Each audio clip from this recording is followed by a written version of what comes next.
Montana Territory, 1875. The wind howled like a wounded beast across the snow-blanketed plains, driving ice crystals sharp as needles into any exposed skin. Victoria Jennings stood at her cabin window, staring at the wall of white that had been building steadily since dawn. At 22, she had already known more heartache than most women twice her age, and the oncoming blizzard felt like one more cruelty from a world that had already taken too much. 6 months a widow. The words still felt foreign on her tongue, like speaking a language she'd never wanted to learn. Thomas had been a good husband, not the love of her life perhaps, but steady and kind. His death from pneumonia last spring had left her alone on their small homestead with winter approaching and supplies dwindling. Victoria tucked a strand of honey-blonde hair behind her ear and pulled her woolen shawl tighter around her shoulders. The small cabin felt cavernous in its emptiness. She had convinced herself that solitude was safer than connection, that if she needed no one, she couldn't be hurt when they were taken away. The frontier was merciless that way, grinding down those who dared to need others.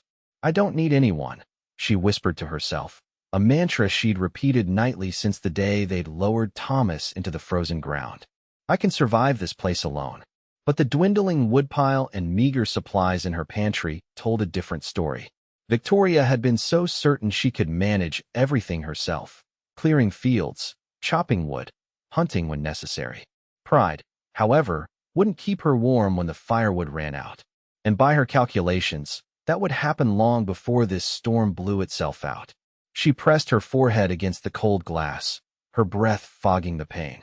The isolation of frontier life had become both her shield and her prison. She had told herself that loneliness was preferable to loss, had built walls around her heart as sturdy as those of her cabin. But walls couldn't chop wood or hunt game, and determination alone wouldn't see her through a Montana winter. As the first heavy snowflakes began to fall, Victoria made a desperate decision. She would ride to Silver Creek, the nearest settlement, 12 miles away. It was foolish, perhaps suicidal, but the alternative was freezing to death alone in this cabin. Better to die trying than waiting for the inevitable. She had just finished saddling her mare when the snow thickened dramatically, reducing visibility to mere yards. Victoria hesitated, one foot in the stirrup, knowing that to leave now would be madness. But to stay? The sound came faintly at first, the jingle of tack and the muffled thud of hooves pushing through snow. Victoria squinted into the whiteness, her heart pounding. Visitors were rare, even in good weather. In a storm like this, it could only be someone desperate or dangerous.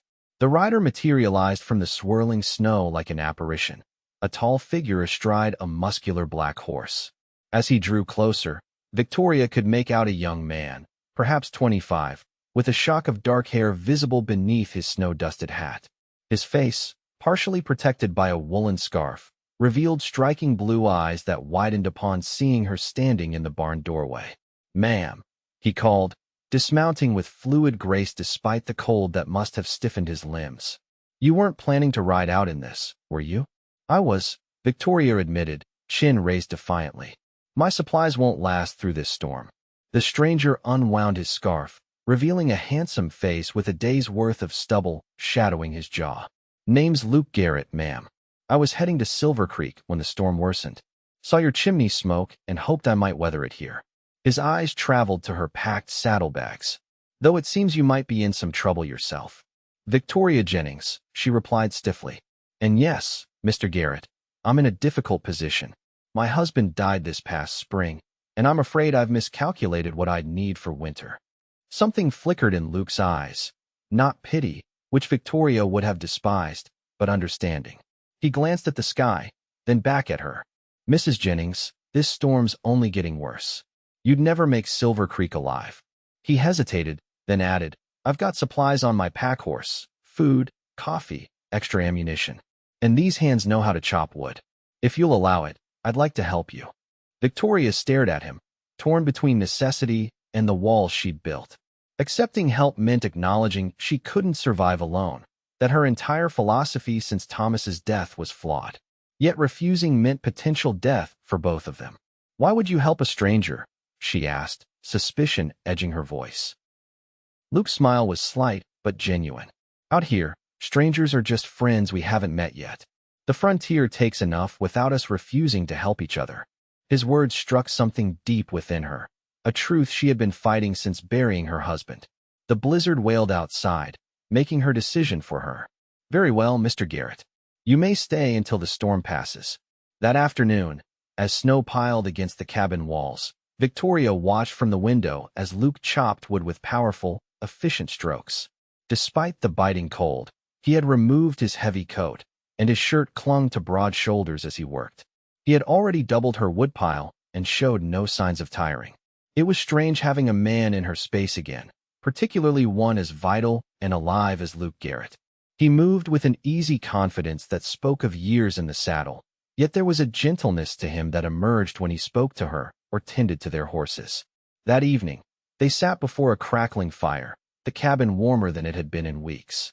Luke had contributed venison jerky and coffee to their meal, transforming Victoria's plain beans into something more satisfying. "How long have you been on your own, Mrs. Jennings?" Luke asked as he cradled a tin cup of coffee between his calloused hands. 6 months, Victoria replied, though it feels longer. She hesitated, then added, "Thomas and I were married 3 years. He was a good man." "I'm sure he was." Luke's gaze was steady. "And you've been managing this place alone since then?" Pride straightened Victoria's spine. "Yes, I've done everything myself." "That's remarkable," he said, no hint of condescension in his tone. "Most men couldn't handle what you've done." "And yet it wasn't enough," she admitted bitterly. "Another week of this storm, and I would have frozen or starved." Luke leaned forward, firelight casting shadows across his features. "Mrs. Jennings, the strongest people I know aren't those who never need help. They're the ones brave enough to accept it when necessary." Victoria looked away, uncomfortable with how his words seemed to penetrate the armor she'd built. "And what about you, Mr. Garrett? What brings you through these parts in winter?" A shadow crossed his face. "I ranch with my brother near Helena. Was delivering horses to Fort Benson when the buyer tried cheating us. I'm heading back now, though this storm had other ideas." There was more to his story. Victoria could sense it, but she didn't press. Everyone on the frontier carried secrets, burdens they weren't eager to share. As they prepared for sleep, Victoria insisted Luke take the bed while she made a pallet near the fire. He protested vigorously until she reminded him whose home he was in, which brought a reluctant smile to his face. "You're a stubborn woman, Mrs. Jennings." "So I've been told, Mr. Garrett." The blizzard strengthened overnight, shrieking around the cabin's corners and driving snow through the smallest cracks. Victoria woke to find Luke already up, stoking the fire and brewing coffee. In the pale morning light, she noticed things about him she'd missed yesterday. A small scar above his right eyebrow, the way one corner of his mouth lifted slightly higher than the other when he smiled. "Storm's still fierce," he said, handing her a steaming cup. "I'm afraid you're stuck with me another day at least." "I suppose there are worse fates," Victoria replied, surprising herself with the teasing note in her voice. That day established a pattern that would continue through the next week as the blizzard raged unabated. Luke chopped wood and tended the animals while Victoria cooked and mended. In the evenings, they talked by the fire, sharing stories of their lives. Victoria learned Luke had been ranching since 16, that he could play the harmonica, though he refused to demonstrate, and that he had a gift for storytelling that frequently made her laugh despite herself. She found herself watching him when he wasn't looking, the way his hands moved as he spoke, how his eyes crinkled at the corners when he smiled. On the third night, as wind rattled the shutters, Luke asked about her life before Montana. "I grew up in Pennsylvania," Victoria said, surprised at how easily the words came. She rarely spoke of her past. "My father was a schoolteacher. He believed girls should be educated the same as boys, so I read everything I could find." "Is that how you met your husband?" Victoria smiled faintly. "No. Thomas was passing through with a cattle drive. He courted me for 2 weeks, then proposed before heading west. 6 months later, I joined him here as his wife. You must have loved him very much to leave everything behind." The observation hung in the air. Victoria stared into the fire, confronting a truth she'd never spoken aloud. "I love the idea of him," she admitted softly, "of adventure and open skies. Thomas was kind and steady, but—" She trailed off. "But not the great love you imagined," Luke finished gently. Victoria nodded, guilt washing through her. "Is that terrible? To say such a thing when he's gone?" No, Luke said. Truth is never terrible, just sometimes painful. On the fifth day, the story of how Luke got the scar above his eyebrow emerged, involving a stubborn mule, his equally stubborn brother, and a bet gone wrong. Victoria laughed until tears came to her eyes, a sensation so foreign it startled her. When had she last truly laughed? That night, as they washed dishes side by side, their hands brushed beneath the water. Victoria felt heat rise to her cheeks as Luke's fingers lingered against hers for just a moment too long. I should check the horses, he said abruptly, drying his hands and heading outside before Victoria could respond. When he returned, something had shifted between them, a tension, unspoken but undeniable. They sat before the fire as usual, but the comfortable silence of previous evenings had transformed into something charged with possibility. Tell me about your dreams, Luke said suddenly. Before life brought you here. Victoria considered the question. I wanted to teach, like my father, and travel, see the ocean, the mountains. She smiled ruefully. Well, I've seen mountains at least. And now? What do you dream of now? The question pierced something deep within her. What did she dream of? Since Thomas's death, she had focused only on survival, on proving she needed no one. I don't know anymore, she admitted. For months, I've just been trying to endure. Luke's eyes reflected the firelight as he studied her. Perhaps that's the hardest part of loss, finding new dreams afterward. On the seventh day, the storm finally began to abate. Victoria felt a curious mix of relief and disappointment as she watched the sky gradually clear. Luke would leave soon, returning to his life, and she would be alone again. The thought pressed against her chest like a physical weight. That afternoon, Luke announced he would hunt, their supplies dwindling after a week's confinement. Victoria watched him prepare, efficient and focused. Be careful, she said as he checked his rifle. He looked up, a half-smile playing on his lips. Worried about me, Mrs. Jennings? It would be inconvenient to have to bury another man on my property, she retorted, but there was no heat in her words. Luke's expression softened. I'll be back before dark. True to his word, he returned as the sun was setting, a fat rabbit slung over his shoulder. As he approached the cabin, Victoria realized how anxiously she had been watching for him, how her heart lightened at the sight of his tall figure trudging through the snow. That night, as they enjoyed fresh meat for the first time in days, Luke cleared his throat. I should be able to leave tomorrow, he said, not meeting her eyes. The trail to Silver Creek should be passable. Victoria nodded, keeping her expression neutral despite the hollow feeling expanding inside her. Of course, you've been delayed long enough. Before I go, I'd like to split enough wood to last you through winter, he continued, and perhaps help repair that loose shutter.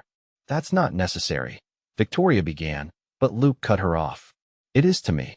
Their eyes met across the table, and Victoria saw something in his gaze that made her breath catch, a yearning that mirrored her own. The next morning dawned clear and cold. Luke worked tirelessly, splitting enough wood to last months and repairing not just the shutter, but several other small issues around the homestead. Victoria watched him from the doorway, memorizing the way he moved, the sound of his voice, preparing herself for solitude once more. As the sun began its descent, Luke finally prepared to leave. He saddled his horse slowly, checking and rechecking straps with unusual thoroughness. Victoria stood nearby, arms wrapped around herself against more than just the cold. Well, Mrs. Jennings, Luke said finally, turning to face her. I suppose this is goodbye. It seems so, Victoria replied, her voice steadier than she felt. Thank you for your help, Mr. Garrett. Luke took a step toward her, then stopped, conflict visible on his face. Victoria, he said, using her given name for the first time. Whatever he meant to say was cut off by the distant sound of hoofbeats. They both turned to see 3 riders approaching, hard-faced men whose posture spoke of trouble. Luke's expression hardened instantly. He moved to stand slightly in front of Victoria, his hand dropping to the revolver at his hip. Get inside, he said quietly. Who are they? Victoria asked, not moving. Men I hoped never to see again, Luke replied grimly. Please, Victoria. Inside. But it was too late. The riders had reached them, spreading out in a semicircle that blocked the path to the cabin. The leader, a scarred man with cold eyes, smiled without humor. Well, if it ain't Luke Garrett, he drawled. Fancy meeting you here.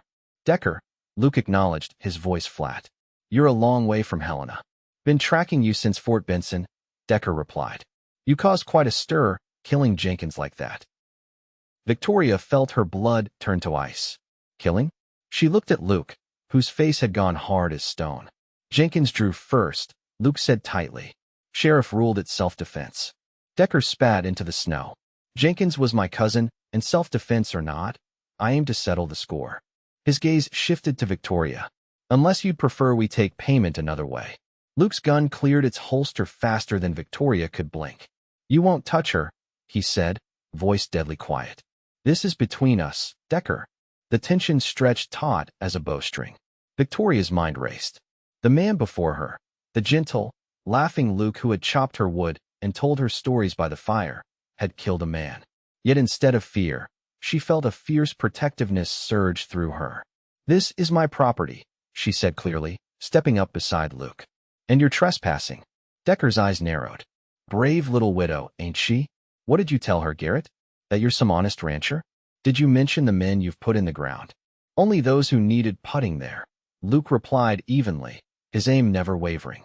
Victoria's heart pounded. The situation was balanced on a knife's edge, 3 armed men against Luke and herself. She had a rifle in the cabin, but it might as well have been in Silver Creek for all the good it did her now. I'm leaving, Luke said to Decker. And you're going to let me. Unless you want to explain 3 more bodies to the territorial marshal. Decker sneered. You think you can take all of us? I know I can take you, Luke replied. The question is whether your boys are willing to die for your vendetta. Something in Luke's voice, the absolute certainty, made the other riders shift uncomfortably.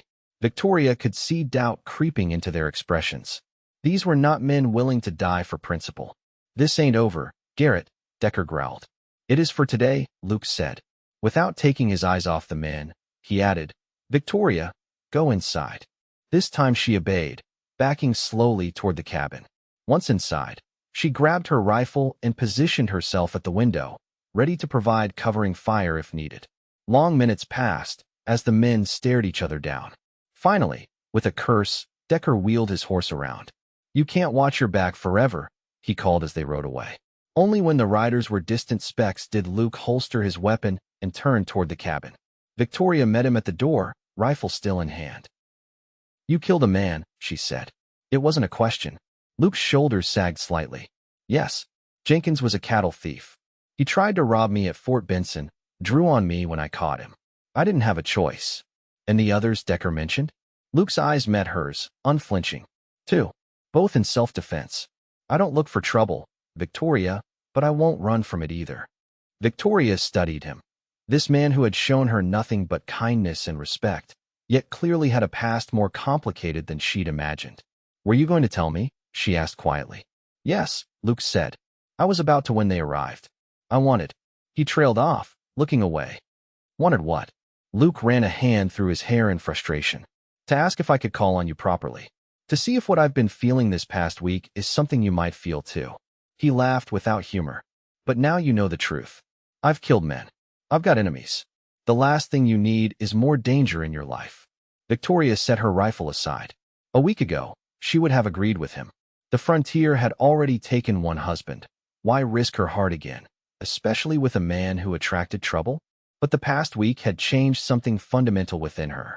Luke had shown her that needing others wasn't weakness. That connection, even with its risks, was worth the potential pain.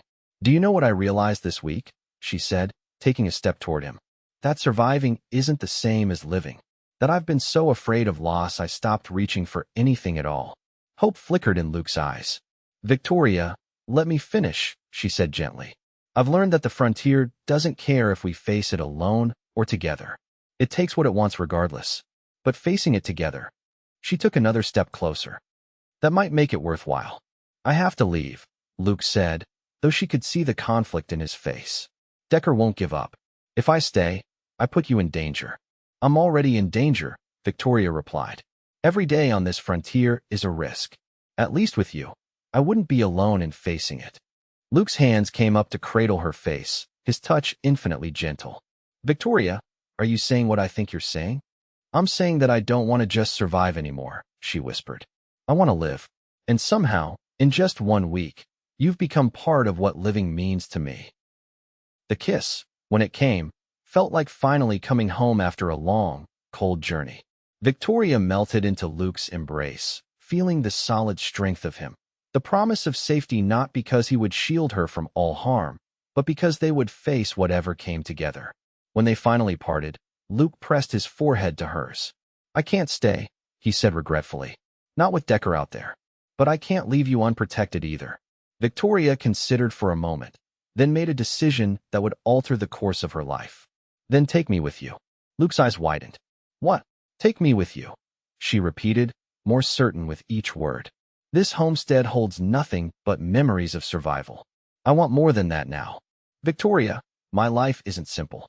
My brother and I, our ranch is just getting established.